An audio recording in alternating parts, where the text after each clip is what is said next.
to, let's see, according to Heritage Dictionary, it's a situation or surrounding substance within which something else originates, develops, or is contained. So for some people, they say, well, yeah, the matrix is a womb. Well, if you hear the definition, you can call it that if you want to.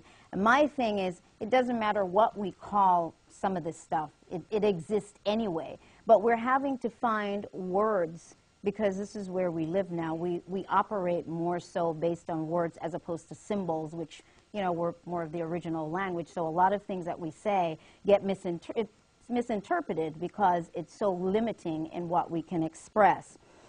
So Earth is also a system, okay?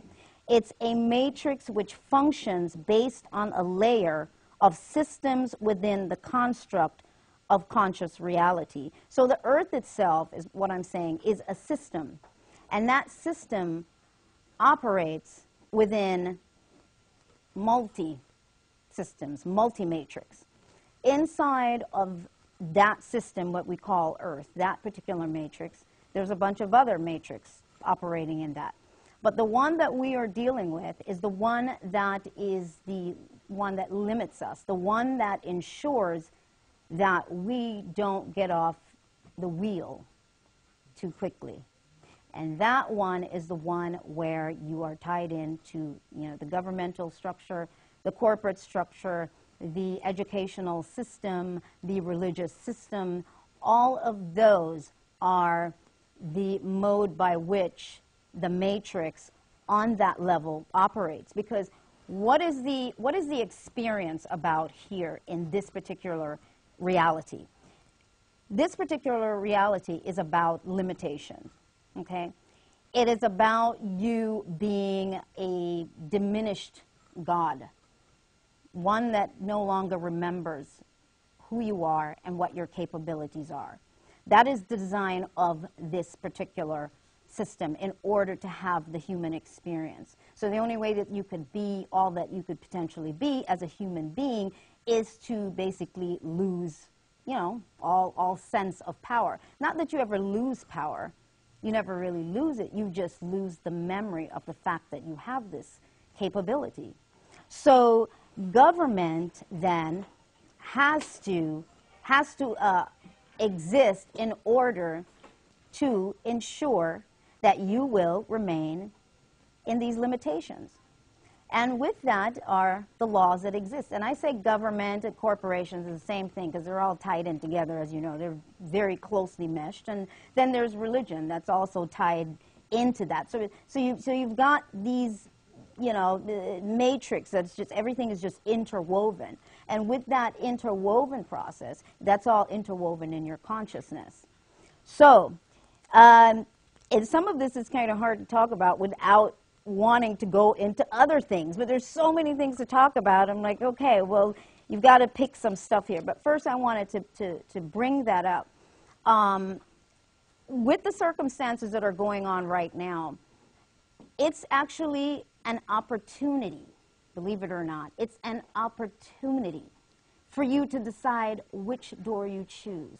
This man that is in office now, he represents, I mean, he's a symbol. He's a huge symbol of the ushering in of what they've been preparing for, and it's what we've seen it as the New Age movement. But nobody ever took New Age movement and related it with New World Order. Nobody really ever made that connection. A New Age equals what? A new world. A new world and order. What is order? Okay? So we're talking about order on many different levels. There are hierarchies to which, and I'm kind of jumping ahead, but this always happens. So if you ever hear me talk, I do that. I come up here with my paper, and I think I know what I'm going to talk about, and I just start talking. But anyway, so you've got these hierarchies, just like you have these hierarchies here. And you've got powers that be that exist outside of that, okay, that are connected with the reason for this stepping up and ushering you into this supposed new age, this new world order. And that then would explain why the secret societies exist, why the secret societies are tied into government, why the secret societies are tied into the corporation, why they're all tied in together, because underneath it all, there's science involved. Got to remember that. No matter which way you go, it's all science. And science is going to be tied into what? Your spirituality. It's going to be tied into you waking up. Okay, so if you don't wake up, there's a lot that happens when you don't wake up, and that's what they bank on, is that you won't wake up and you will stay in the space that you are. And unfortunately, that level of it, we're not even going to be able to talk about today. But what I want to, will you be able to save your questions for, okay, hold on to it. What I want to continue to enforce here is the fact that the only way for you to shift out of all of this is to discover you, is to reignite that power that you are. Even though there are people that will say, yeah, but we're dealing with the real world. Well, you know what? I beg to differ. I beg to differ. It is the unseen. Okay, if we're going to use the word real and try to define that, this is but an echo of what is not seen. Okay, and we exist here in but flashes. We just look like we're here all the time, but we're really, you know, like an atom, which has, most of it is empty space. It's the same thing. Atom is, most of it is empty space. Well, you are existing in but flashes, in but moments. So you're not here as physical as you think that you are all the time.